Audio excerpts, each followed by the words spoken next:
Kiedy jestem już na górze, jestem albo wyczepiona z liny, albo bezpiecznie oddalam się od klifów, to wiem, że jestem w powietrzu bezpieczna. Mogę pogadać sobie sama ze sobą i to na pewno bardzo wietrzy głowę. Uważam, że każdy człowiek powinien mieć taką chwilę dla siebie, a kiedy jest się w górze, to naprawdę tę chwilę się znajduje. Większość ludzi myśli, że uzależnia adrenalina.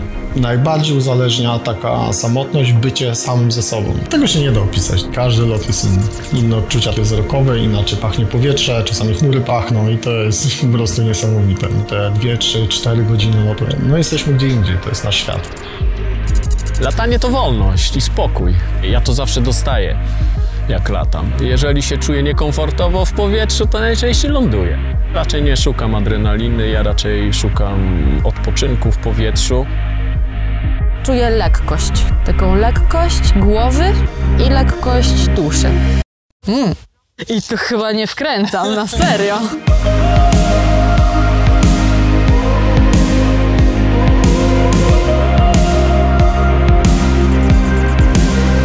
Tak się złożyło, że pasja stała się pracą zawodową. Działamy, szkolimy dużo ludzi, latamy dużo w tandemach, wyjeżdżamy za granicę, szkolenia, zabawa, latanie.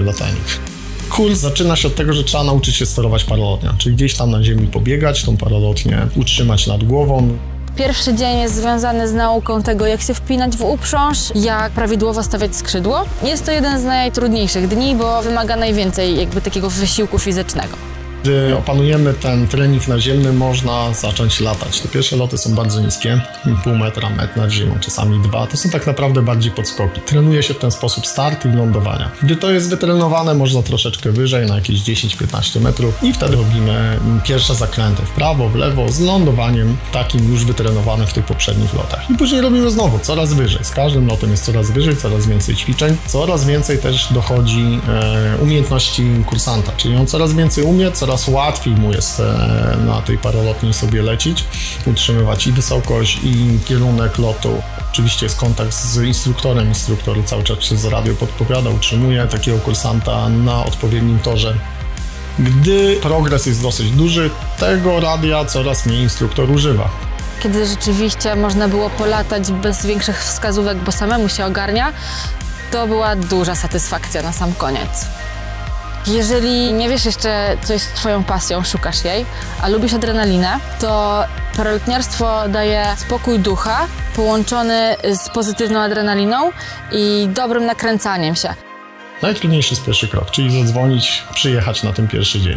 Mamy dwie drogi. Jedną drogą to jest lot w tandemie, czyli z doświadczonym pilotem, instruktorem albo z pilotem tandemowym robi się taki lot, żeby zobaczyć, jak to jest.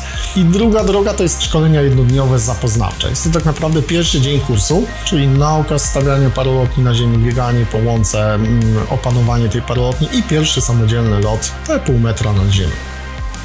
Więc jeżeli jeszcze ktoś nie wie, co chce robić w życiu, a chce poznawać ludzi i chce sobie dostarczać dobrej adrenaliny, to paralotniarstwo to jest dobry wybór.